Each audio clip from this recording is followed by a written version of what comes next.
यकम ज़िलहिज्जा के बाद नाखून और बाल काटना। ज़िलहिज्जा के पहले 10 दिनों में बाल और नाखून ना काटने की शरई हैसियत क्या है? क्या ये सिर्फ़ क़ुरबानी करने वालों के लिए है या सब मुसलमानों के लिए है? नीज़ अगर किसी की हजामत ज़्यादा बिगड़ी हुई हो तो क्या वो इन दिनों में बाल बनवा सकता है? रहीम दात 4 सद्दा से ज़िलहिज्जे का चाँद नज़र आ जाए तो हदीस में आता है कि वो शख्स जिसने क़ुरबानी करनी है, क़ुरबानी का इरादा है जिसका, हर आदमी के लिए नहीं है, जिसने क़ुरबानी करनी है, जिसका इरादा है, ज़ाहिर है मालदार का इरादा होता है। और अगर गरीब का इरादा बन गया है, वाजिब तो नहीं है गरीब पर, लेकिन वो इरादा कर लेता है, तो उसके लिए भी मुस्तहब हुक्म ये है कि वो नाखून और बाल ना काटे, यानी चाँद नज़र आने से पहले पहले काट ले और फिर इन 10 दिनों में ना काटे। और वो जब काटे जब जानवर के गले पे छुरी चल जाए। ये अफजल अमल है, बेहतर अमल है, लाजिम नहीं है। और ये अफजल भी उस सूरत में है कि बाज़ दफ़ा ये होता है कि 40 दिन होने वाले हैं और नाखून बाल आपने कहीं काटे नहीं हैं, तो फिर 40 दिन की मुद्दत से ज़्यादा तो फिर ये नाजायज़ हो जाएगा। तो फिर ऐसी सूरत में बहरहाल आपको काटने पड़ेंगे। यानी बहुत ज़्यादा अगर नाखून बाल बढ़ गए हैं और 40 दिन की मुद्दत पूरी होने वाली है तो फिर आपके लिए काटना उन बालों को वाजिब है। क़ुरबानी अपने वतन में हो तो बाल वग़ैरह किस हिसाब से काटेंगे?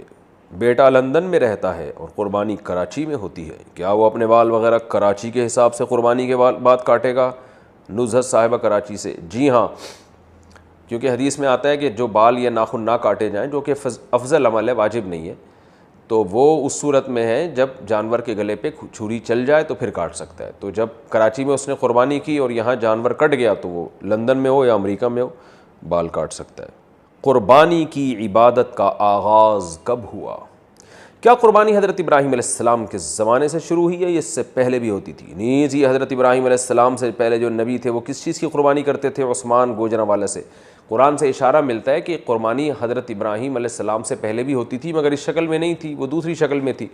इज़ क़र्रबा क़ुरबानन फ़तुक़ुब्बिल मिन अहदिहिमा वलम युतक़ब्बल मिनल आख़र।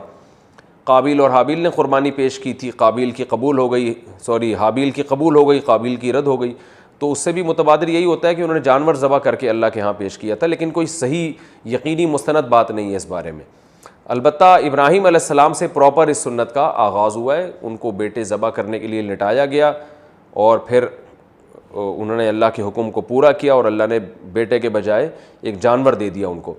तो हम जो क़ुरबानी की सुन्नत को पूरा करते हैं वो इब्राहीम अलैहिस्सलाम की सुन्नत को ताज़ा करने के लिए, उनकी सुन्नत को ज़िंदा करने के लिए।